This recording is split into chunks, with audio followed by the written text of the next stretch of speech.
রবিবার দিন মানে কিন্তু স্পেশাল কিছু, মানে আমাদের সারা সপ্তাহ যেমন কাটে তার থেকে একটু অন্যরকম কিছু।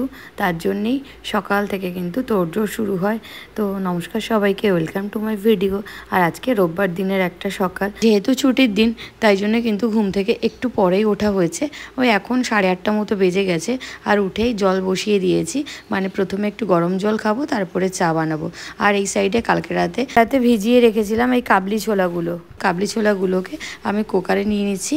নেওয়ার পরে এটার মধ্যে দিয়ে দিলাম একটুখানি জল, আর সাথে অল্প একটু পরিমাণ নুন, আর একটুখানি দিয়েছি এলাচ দারচিনি, মানে খুবই সামান্য, জাস্ট একটু ফ্লেভারের জন্য, আর একটা তেজপাতা, আর সামান্য পরিমাণ হলুদ। এবার কুকারের ঢাকনাটা আটকে এটাকে ওই 2 সিটি মতো হবে এরকম জন্যে বসিয়ে দেবো। আর এদিকে দেখো জলটা আমার একটু বেশি গরম হয়ে গেছে, তাই জন্য এখান থেকে কিছুটা জল নিয়ে নেব, আর এর সাথে হচ্ছে খানিকটা পরিমাণ ঠান্ডা জল মিশিয়ে দিয়ে এবার আমি সকালে উঠে এই জলটা একটু খেয়ে নিই। ততক্ষণ আমার কিন্তু কুকারের সিটিটাও উঠে গেছে। এবার কুকারটাকে গ্যাসটা অফ করে কিছুক্ষণ রেখে দেবো ওইভাবেই। আর আমার জলটাও ফুটে গেছিলো, তোর মধ্যে চা পাতা দিয়ে কিছুক্ষণ মিনিট 2 ঢাকা রেখে এদিকে আমি রেডি করে নিচ্ছি। তো আজকে আমরা সবাই প্রায় একসাথেই চা খাবো। তো দিদি এসে গেছে, দিদির জন্য আমি এই যে 1.5 চামচ চিনি দিয়ে চা, আর আমার হচ্ছে চিনি ছাড়া চা, আর এই যে বাকি যে চাটা আছে ওর মধ্যে আরেকটু জল দিয়ে এবার দিয়ে দেবো পাউডার দুধ। এই যে 2 চামচ মতো পাউডার দুধ দিয়ে ওটার মধ্যে আরেকটু গুঁড়ো চা দিয়ে দেবো অ্যাড করে, তাহলে কিন্তু ভালো কালার হবে, মানে পাতা চায়ে তো ভালো কালার হয় না। তো গুঁড়ো চা দিয়ে দিলাম, দেওয়ার পর এটা ভালোভাবে ফুটতে থাক। ততক্ষণ আমি চা খেয়ে চলে এসেছি। আর এই ছোলার মধ্যে আজকে একটুখানি অল্প একটু আলু দিয়ে দেবো। তো আলুটা কেটে নিয়েছি, আর সাথে কেটে নিয়েছি এই যে একটা বড় সাইজের পেঁয়াজ, একদম কুচি কুচি করে, মানে একদম ডাইস করে ছোট ছোট করে কেটে নিতে হবে। এইভাবে পেঁয়াজ দিলে কিন্তু কাবলি ছোলা বা তড়কাতে টেক্সচারটা খুব ভালো হয়, মানে পিষে দিলে বা ব্লেন্ড করে দিলে কিন্তু অতটা টেস্ট হয় না। আর এবার আলুটাকে একটু ভেজে নিচ্ছি, ভেজে নিয়ে উঠিয়ে নেব। আর কিয়ান এখনও কিন্তু ঘুমোচ্ছে। আজকে ছুটির দিন, মানে আগেই বলে রাখে আমার ছুটির দিন, আমি মজা করে ঘুমাবো। তো যাক, মজা করে ঘুমাতে থাক, ততক্ষণ আমি কাজ সারি। কড়াইতে দিয়ে দিলাম 1 টুকরো বাটার, একটু তেজপাতা, গোটা গরম মশলা, অল্প একটু জিরে, ব্যাস। এরপরে আর একটু শুকনো লঙ্কা, আর দেওয়ার পরে পেঁয়াজটাকে দিয়ে এবার একটু নেড়ে চেড়ে নেবো। সাথে দিয়ে দিলাম একটুখানি নুন, তাহলে পেঁয়াজটা তাড়াতাড়ি নরম হয়ে যাবে। আর ততক্ষণ আমি কিন্তু এই বাকিগুলোকে গ্রেট করে নেব, মানে একটু আদা, রসুন আর লঙ্কাগুলোকে কুচি করে নিলাম, টমেটোটাকেও একদম ছোট ছোট করে কুচি করে নিলাম। ব্যাস আমার এই মশলা। এবার এগুলোকে এক এক করে দিতে থাকবো। দিয়ে দিলাম একটু টমেটো, দিয়ে একটু ঢাকা দিলাম। ঢাকা দিলে তাড়াতাড়ি করে নরম হয়ে যাবে। আসলে আমি একটু ব্যস্ততা করেই করছি। আর দিয়ে দিলাম একটু আদা রসুনের পেস্ট, কারণ আমি একটু বাদেই কিন্তু বাজারে যেতে হবে, যেহেতু দেরি হয়ে গেছে, এখন প্রায় 9টা বেজেই গেছে। এরপরে আমি তাড়াতাড়ি করে সবটা রেডি করে বাজার যেয়ে আবার এসে আবার কিন্তু দুপুরে রান্না করতে হবে। তো গুঁড়ো মশলাগুলো সব দিয়ে দিয়েছি, জিরে গুঁড়ো, ধনে গুঁড়ো, শুকনো লঙ্কা গুঁড়ো আর হলুদ গুঁড়ো। দেওয়ার পরে এবার এই যে কাবলি ছোলার জলটাই একটু দিয়ে মশলাটাকে খানিকক্ষণের জন্য কষে নিয়েছি। তারপরে একটু ঢাকা দিয়ে দিয়েছি। আর আমি এই যে ছোলা সেদ্ধ করা যে জলটা, ওটাকে ওই আলুর বাটিতে রেখে ছোলাটাকে শুধু দিয়ে এই মশলার সাথে কিছুক্ষণের জন্য কষবো। আর আমি এইভাবেই রান্না করি ঘুগনি বা কাবলি ছোলা। আমার মনে হয় এতে টেস্টটা বেশ ভালোই হয়। খানিকক্ষণ কষার পরে তারপরে এই আলু আর জলটা পরে দিয়ে দেবো। তারপরে কিন্তু এটাকে কিছুক্ষণের জন্য ঢাকা দিয়ে একটু ফুটতে দিতে হবে, যাতে ফ্লেভারটা একদম ঠিকঠাক হয়। ততক্ষণ আমি মেয়েদিকে মেখে নিচ্ছি যে ছোলাটা যে খাবো, কি দিয়ে খাবো, বানাবো আজকে একটু লুচি।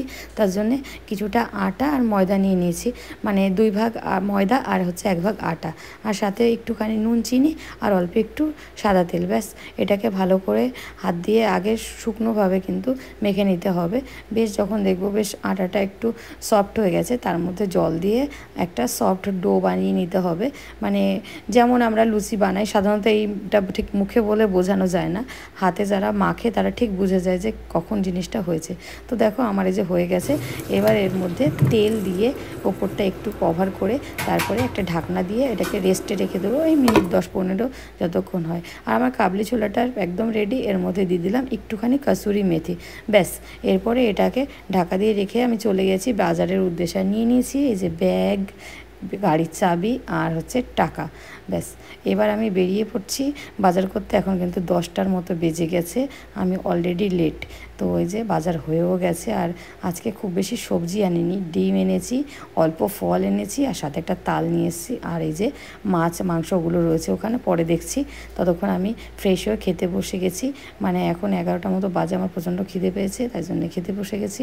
আর ছোলাটা ভালোই হয়েছিল, কিন্তু আমার ছেলে বলল মা মোটামুটি, মানে আরও ভালো হতে পারতো, তো সেই তুলনায় মোটামুটি হয়েছে। আর এদিকে আমি ক্যামেরা অন করতে ভুলে গেছিলাম, মাংসটা ম্যারিনেট করেছি হচ্ছে সমস্ত শুকনো মশলা আর একটু তেল আর নুন দিয়ে, তো ওটাকে ম্যারিনেট করে গেছে। আর কিয়ান দেখো আমাকে কাজে হেল্প করছে। Thank you. এই যে গ্লাসটা দিতে লাগবে না? না লাগবে না, এমনি দেবে। মানে এখানে কিন্তু দুটো জিনিসই চলছে। এক তো কিয়ান আমাকে কাজে হেল্প করছে, আমার বাসনগুলো সব গুছিয়ে দিচ্ছে, সাথে কিন্তু দিদা ওকে টেকনিক করে দুধটাও খাইয়ে দিচ্ছে। তো ফাইনালি কিন্তু সমস্ত বাসনগুলো নিজেই উঠিয়েছিল, সবটা দেখানো গেল না, পুরো একদম ঝুড়িটা খালি করে দিয়েছিল। আর এদিকে মাংসর জন্য কেটে নিয়েছি পেঁয়াজ, আদা, রসুন আর একটু আলু। চলো পেঁয়াজটা কুচি করে নেওয়া যাক। প্রথমে মাংসটা বসানোর জন্য এই যে পেঁয়াজটা আমি কুচি করে নিয়েছি, কড়াইতে তেল গরম হয়ে গেছে। এবার যেহেতু বেলা বেড়ে গেছে আর তার মধ্যে করবো আজকে মাটন, তো তাই জন্য একটু দেরি তো হবেই। গোটা গরম মশলা, শুকনো লঙ্কা, তেজপাতা সব ফোড়ন দিয়ে দিয়েছি আর জিরে। এবার দিয়ে পেঁয়াজটা দিয়ে একটু ভেজে নিচ্ছি কিছুক্ষণের জন্যে। আর এই পেঁয়াজের মধ্যে দিয়ে দেবো অল্প একটু পরিমাণ নুন। প্রত্যেকটা জিনিসে না, যা একটা ললিপপ দেবে, যাও যাও দিদা ললিপপ কিনে দেবে। কাঁদছিস কেন? চুল কাটাতে কাঁদছিস, তোকে কান কাটে দেবে নাকি চুল কাটতে গিয়ে? যাও যাও যাও, ভালো ছেলে। আর আজকে যেহেতু রোববার, তো মা বললো ওকে চুল কাটিয়ে নিয়ে আসি, চুলটা বড়ও হয়েছে, কিন্তু ওর হঠাৎ আজকে কী যেন হয়েছে, বলছে আমি যাবো না দিদার সাথে। তো যা হোক ফাইনালি জোর করে পাঠানো গেছিলো। আর এইদিকে আমার পেঁয়াজটা ভাজা হয়ে গেছে, ওর মধ্যে আলুগুলো দিয়েও একটু ভেজে নিচ্ছি। ততক্ষণ এদিকে বাকি মশলাগুলো একটু পিষে নেব গ্রাইন্ডারে। তো একটু আদা রসুন কুচি করে দিয়েছি, অর্ধেকটা পেঁয়াজ, অর্ধেকটা টমেটো, 3টে কাঁচা লঙ্কা, এগুলো একসাথে, আর হচ্ছে 4-5টা মতো গোলমরিচ দিয়ে জল দিয়ে পিষে নিলেই কিন্তু মাংসের একদম মশলাটা রেডি। তো সেটাই করছিলাম, আর তাড়াহুড়ো করে করছি। মা যেহেতু বাড়ি নেই, ওরা বাড়ি নেই, আমি চাইছি ওরা আসার আগে সবটা কমপ্লিট করে নিতে। তো ওটা হয়ে যাওয়ার পরে এদিকে আমার আলুটাও ভাজা হয়ে গেছে, উঠিয়ে নিচ্ছি। আর দেখো কিছুটা পেঁয়াজ আমি একটু লাল লাল করে ভেজেছি, ওটা আমি পরে দেব। আর এই দিকটায় এই যে আমি পুরো পেশা মশলাটা এরপরে পেঁয়াজের মধ্যে দিয়ে দিয়েছি। আর একটু নুন, হলুদ গুঁড়ো আর অল্প একটু লঙ্কা গুঁড়ো আর একটু দিলাম, একটু মাংসর সাথে ম্যারিনেট করাতে আছে, আর একটু এক্সট্রা দিয়ে দিলাম যাতে ভালো কালার আসে। এরপর ম্যারিনেট করা মাংসটা দিয়ে জাস্ট কষে নিতে হবে খানিকক্ষণের জন্য। তো এটা একটা ধীর গতির প্রক্রিয়া, আস্তে আস্তে হতে থাক। ততক্ষণ আমি এই সাইডে ভাত বসিয়ে দিয়েছি। আর এইটা দেখো কি বের করেছি, চিনতে পারছো এটা কি? কেউই বুঝতে পারবে না। আসলে এটা ওল, কয়েকদিন ধরে বাড়িতে এনে রাখাতে এর গাটা এরকম শুকিয়ে এরকম রং হয়ে গেছে, ভেতরে কিন্তু পুরো ওলটা একদম ঠিকঠাক আছে। তো এই যে কেটে কেটে সাইডগুলো পুরো বাদ দিয়ে টুকরো টুকরো করে এইভাবে কেটে নিচ্ছি।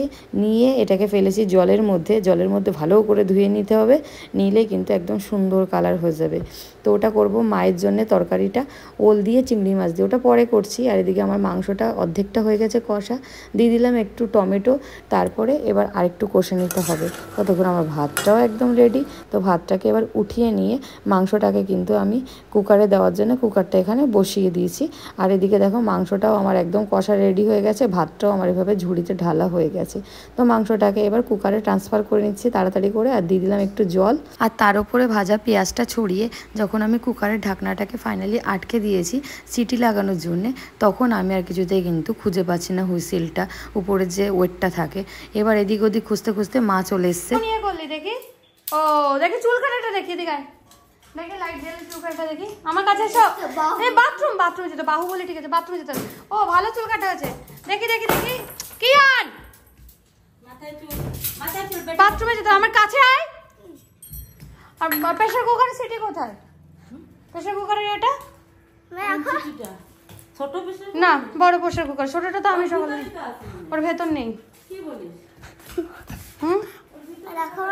আর শেষ পর্যন্ত সন্দেহই সত্যি হলো, মানে আমি কুকারের যে সিটিটা সেটা কিন্তু কুকারের মধ্যেই মা রেখে দিয়ে আটকে রেখেছিল যাতে হারিয়ে না যায়। আমি ওর মধ্যে মাংস ঢেলে দিয়ে মিনিট 5 রান্না করে ফেলেছি অলরেডি। তো ওটাকে বের করে তারপরে আবার ভালো করে ধুয়ে টুয়ে ফাইনালি এটা চাপালাম। আর এদিকে মাছ ভাজতে বসিয়ে দিয়েছি।